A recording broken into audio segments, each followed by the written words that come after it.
On en apprend plus sur un collègue au bureau en jouant 1 heure avec lui à n'importe quel jeu, idéalement un jeu de société ou même un sport, qu'on en apprend en 1 heure de collaboration au travail, entre les réunions et la machine à café.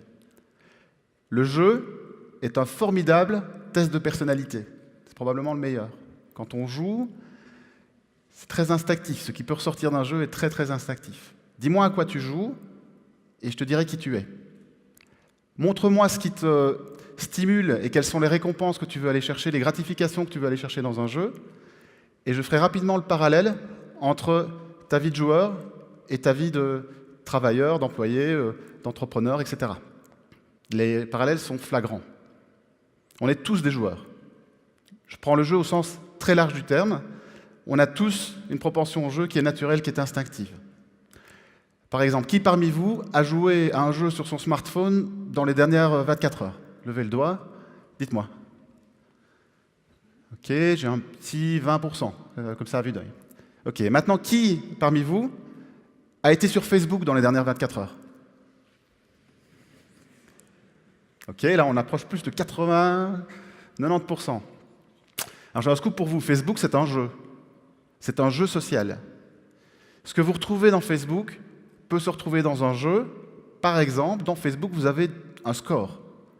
Il ne porte pas son nom, il ne s'appelle pas score, mais lorsque vous publiez quelque chose et que vous attendez des likes sur votre publication, c'est un score, comme dans un jeu. Et vous pouvez avoir un bon, un moyen ou un très mauvais score. Dans Facebook, vous avez une notion de niveau, que vous retrouvez également dans beaucoup de jeux. Lorsque vous atteignez, comme certains dans la salle, 5000 amis sur Facebook, vous ne pouvez plus rester dans ce stade-là, vous passez au niveau 2, et vous devez avoir une page, artiste, star, célébrité, etc. Dans un jeu vidéo, c'est level up. C'est la même chose. On est tous des joueurs. Enfants, adultes, personnes âgées, hommes, femmes, ouvriers, employés, cadres, on est tous des joueurs. Malheureusement ou heureusement pour nous, on a tendance encore trop souvent à résumer le jeu à une activité pour jeunes adultes ou pour enfants. C'est très bien, moi ça me va, puisque j'adore prendre comme exemple les enfants et leur comportement pour transposer ce qu'ils font à des activités d'adultes dans un cadre professionnel. Les enfants sont des joueurs naturels, décomplexés. Ils jouent de manière très professionnelle en fait. C'est leur activité principale. Un enfant de 10 ans aujourd'hui dans nos pays développés va jouer à plus de 15 jeux différents sur la même journée, tous les jours. Tous les jours, 15 jeux différents. Donc sa vie et son quotidien est rythmé par le jeu. C'est ce qui rend probablement pour lui ou pour elle encore plus difficile aujourd'hui le reste. Entre les 15 jeux sur la journée, je dois aller à l'école, je dois à 18h30, maman m'a fait des choux de Bruxelles, je n'aime pas ça. Ma journée est entrecoupée d'activités qui ne sont pas ludiques au départ. Eh bien, c'est ça qu'on appelle la gamification, ou la ludification pour nos cousins québécois. La gamification, c'est la transposition de techniques de jeu dans un environnement qui n'est pas ludique ou qui n'est pas stimulant pour créer de la stimulation. Je vais prendre un autre exemple. Prenons Julie. Julie apprend à se brosser les dents. Et pour les parents qui sont dans la salle, faire en sorte que ses enfants se brossent les dents correctement, c'est un vrai challenge. Et en fait, c'est un triple challenge. Il faut qu'ils se brossent les dents régulièrement, 2 fois par jour, 3 fois par jour. Il faut qu'ils se brossent les dents 2 minutes entières. Bonne chance. Et quand vous avez atteint ces 2 challenges qui sont déjà pas mal, il faut encore qu'on se brosse les dents correctement, c'est-à-dire dans chaque coin de la bouche et sur toutes les dents. Et Julie, ça lui plaît pas du tout, en fait, ce truc. C'est un moment... sa motivation est extrinsèque. Si elle ne le fait pas, il y aura des conséquences négatives. Elle se fera gronder, etc. La motivation devrait être intrinsèque. Je vous montre par l'exemple.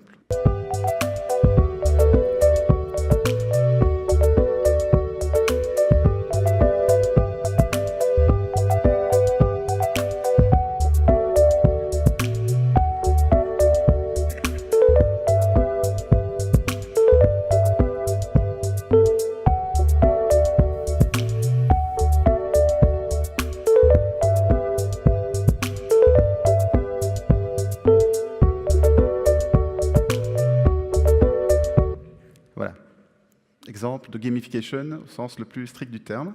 Julie, elle a oublié qu'elle se brossait les dents. Elle joue. Elle joue, elle est dans le jeu, elle est dans le score, etc. Sa motivation devient intrinsèque, elle joue pour le jeu et elle se brosse les dents pour le jeu. Voilà, c'est une petite start-up qui va grandir, qui s'appelle Colibri, qui est à Paris, ils sont excellents. On est dans le quotidien, mais le quotidien des enfants, c'est quoi? C'est surtout l'école. Et s'il y a bien un domaine où il y a du travail à faire justement en ludification, c'est l'apprentissage et c'est les écoles. Pour les enfants et pour les adultes. Aujourd'hui, quand vous participez à des conférences, ça ressemble encore à ceci. Good morning and welcome to Nuclear Physics 101. Voilà, donc je suis là, je suis tout seul, je suis sur une scène, je vous distille mon savoir, je me répands, et vous êtes passif, en train de m'écouter. Super. Je pense que je peux faire un effort, mais je ne vous tiendrai pas en haleine 2 heures ou 3 heures. Et les enfants doivent passer une journée comme ça. Donc, dans l'apprentissage, la gamification a toute sa place, et je vais le dire dans l'autre sens. Le meilleur moyen d'apprendre quelque chose, c'est le jeu. C'est la meilleure technique. On a tous joué à des jeux d'apprentissage, les animaux jouent à des jeux d'apprentissage. Donc, ils répètent des rites qui sont des jeux pour apprendre, en fait, à devenir un adulte. Pourquoi est-ce que l'apprentissage par le jeu, ça fonctionne? Parce que dans le jeu, le feedback est immédiat. Si vous faites un progrès dans un jeu, on vous le dit tout de suite. Et normalement, on vous le valorise et le survalorise. Donc vous êtes en progression, vous êtes au courant que vous êtes en progression. Moi, je rêve d'avoir dans ma voiture, sur mon GPS, un écran de la gendarmerie qui m'envoie une petite félicitation en me disant « ça fait 3 ans que tu n'as pas pris de PV ». Ça arrivera un jour, hein. Ça arrivera un jour. Et donc cet indicateur de progression, c'est un des moteurs, c'est une vertu principale du jeu. Jouer, c'est progresser de manière visible.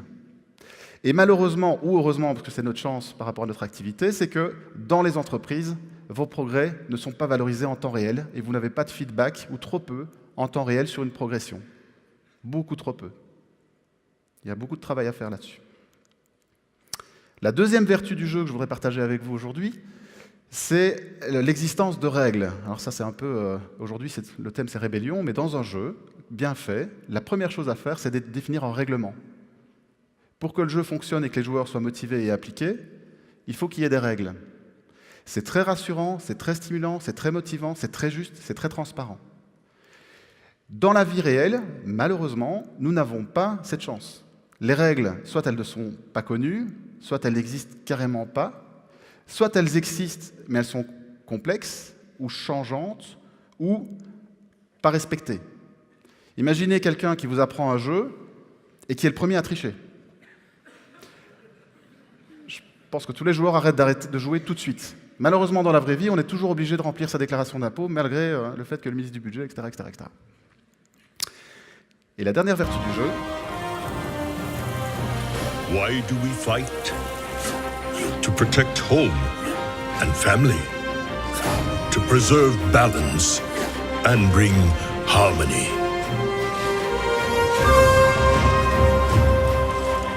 For my kind, the true question is, what is worth fighting for?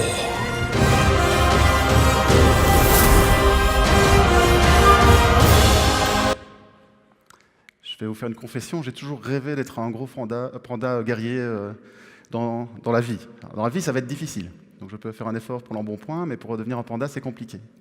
La vertu que j'essaie de vous montrer ici, c'est la projection.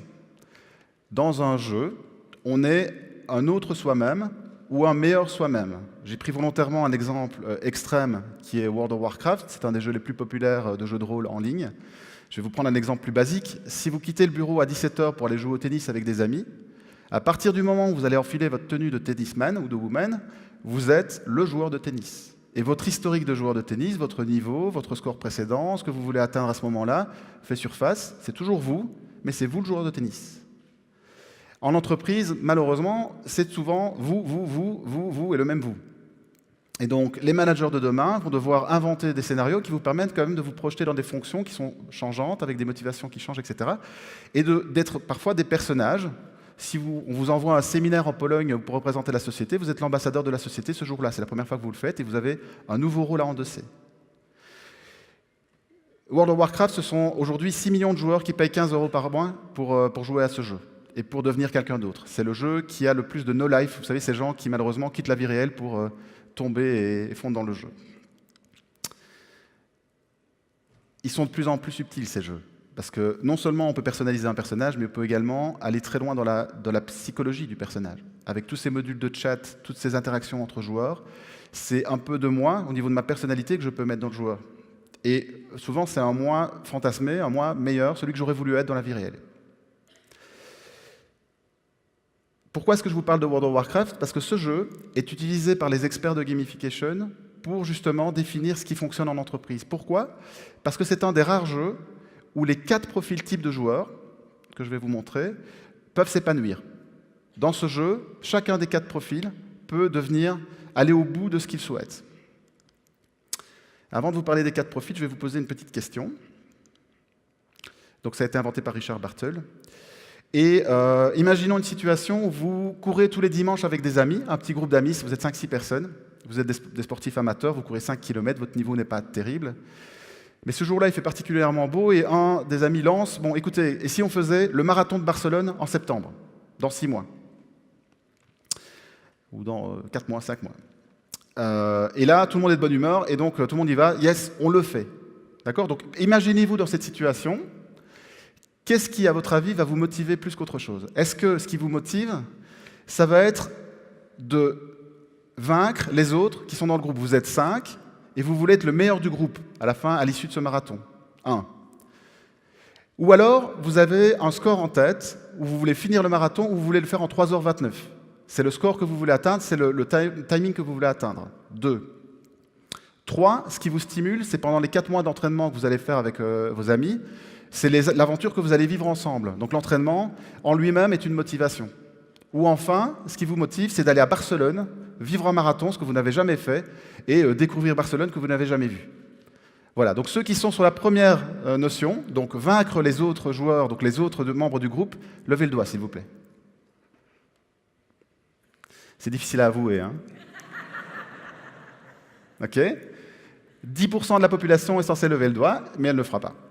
Deuxième possibilité, ce qui vous intéresse, c'est d'atteindre un score personnel. Vous voulez progresser dans votre niveau de runner et vous voulez atteindre un score. Levez le doigt. OK. Troisième possibilité, vous allez vivre 6 mois super stimulants avec vos copains et vous entraînez à fond et c'est super. À peu près égal, OK. Et dernière possibilité, découvrir Barcelone, découvrir le monde des marathoniens, c'est votre truc. OK, donc nous n'avons dans la salle pas de tueurs.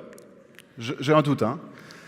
On a à proportion égale des accomplisseurs et des socialiseurs, et on a un peu moins d'explorateurs. Le tueur dans un jeu, c'est quelqu'un qui est motivé par le classement. Il veut surpasser les autres, il porte bien son nom. Si je suis dans un groupe de 5, et que le groupe de 5 est médiocre, je veux quand même être le meilleur des médiocres. La qualité intrinsèque de ce qu'on fait ne m'intéresse pas ou peu. Je suis très sensible au classement lorsque je suis un tueur. C'est ce qui compte pour moi. Le deuxième profil, l'accomplisseur, est intéressé par sa progression en termes de compétences, de savoir-faire. Il veut progresser dans sa discipline ou collectionner des expertises dans plusieurs disciplines.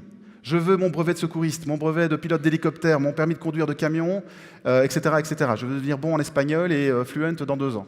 Ça, c'est l'accomplisseur. Excellent dans une équipe d'avoir des accomplisseurs. Ils sont très sensibles à la notion de niveau.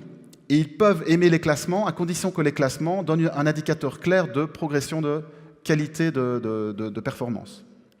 Le troisième profil, le socialiseur, qui est majoritaire dans la salle visiblement, qui est également majoritaire dans la population, sont des personnes qui, dans un jeu vidéo comme dans la vie réelle, sont d'abord intéressées par les interactions avec les autres joueurs. Ce qui compte, c'est mon rôle dans l'équipe. Ce qui compte, c'est ce que je vais pouvoir faire pour les autres et avec les autres. C'est ça qui m'intéresse, c'est ça qui me motive. Dans World of Warcraft, le socialiseur va vouloir rejoindre une guilde, qui est un groupe, et il va attendre que le chef de la guilde lui attribue un rôle. Et le dernier profil qui est le rare, lui, par contre, c'est l'explorateur. L'explorateur, c'est quelqu'un qui a soif de découverte et qui veut découvrir des nouveaux territoires, des nouveaux pouvoirs inconnus, etc., qui est très curieux. Dans une entreprise, c'est quelqu'un qui va être tourné vers l'innovation. C'est quelqu'un qui va remettre souvent un savoir-faire acquis en cause et dire non, on devrait réfléchir différemment. Très utile aussi. En fait, les 4 profils sont très utiles. Même les tueurs qui sont parmi vous sont utiles.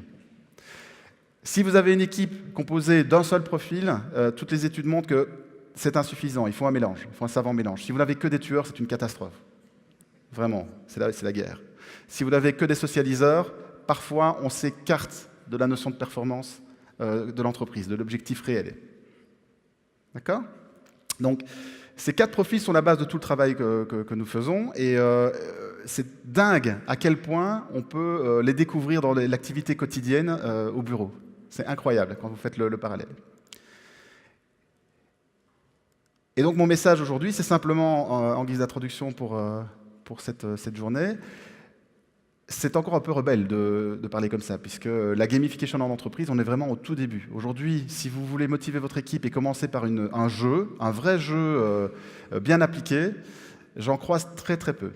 Très très peu, mais le pari qu'on fait, c'est que ça va changer. Et si vous avez des responsabilités dans votre entreprise et une équipe à gérer, je vous invite et je vous encourage à prendre les devants et à réfléchir autrement, et commencer à réfléchir par une mécanique de jeu, et vérifier que ça fonctionne, puisqu'on le vérifie tous les jours. Voilà, je vous remercie.